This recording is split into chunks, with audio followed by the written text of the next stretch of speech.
Em 66, tem início a Primeira Guerra Judaico-Romana, também chamada de Grande Revolta Judaica, como resultado dos governos romanos repressivos, da hostilidade entre os ricos e as massas empobrecidas e das tensões entre as religiões romana e judaica.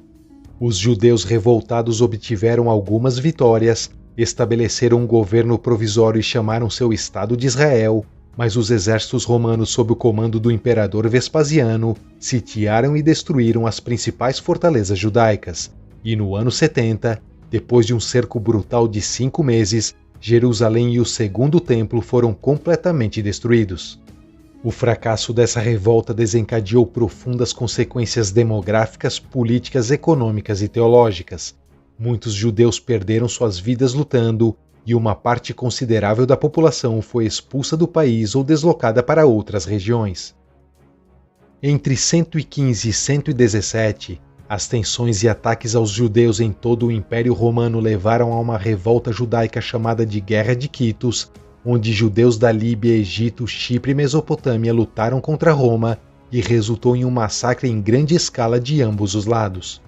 Em 131, foi fundada pelo imperador Adriano no lugar das ruínas de Jerusalém uma cidade chamada de Hélia Capitolina, fazendo eclodir em 132 a revolta de Bar Kokhba, liderada por um judeu chamado Simon Bar Kokhba, que era visto por alguns rabinos da época como o tão esperado Messias.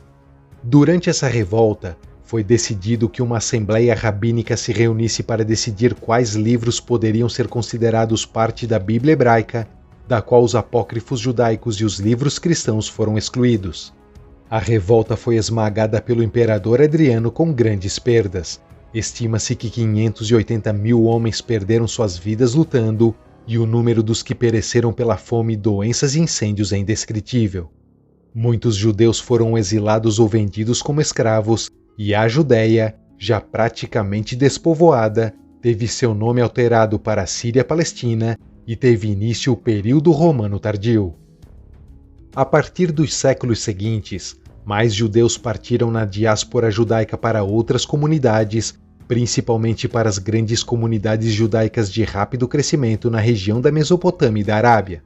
Os poucos judeus que ainda permaneceram na região da Judéia se mudaram para a Galiléia, enquanto que a Judéia foi invadida por populações pagãs, e os romanos permitiram que um patriarca rabino representasse os judeus nas relações com os romanos. Em 312, o imperador Constantino I se converteu ao cristianismo e, no ano seguinte, com a proclamação do Édito de Milão, tornou o cristianismo uma religião aceita no império. Ele ordenou a construção da Basílica da Natividade no local de nascimento de Jesus em Belém e da Igreja do Santo Sepulcro no local do túmulo de Jesus em Jerusalém, que passou a ser considerado o local mais sagrado de toda a cristandade, e Jerusalém se tornou uma cidade cristã. E em 380, através do decreto chamado de Édito de Tessalônica, o imperador Teodósio tornou o cristianismo a religião oficial do Império Romano.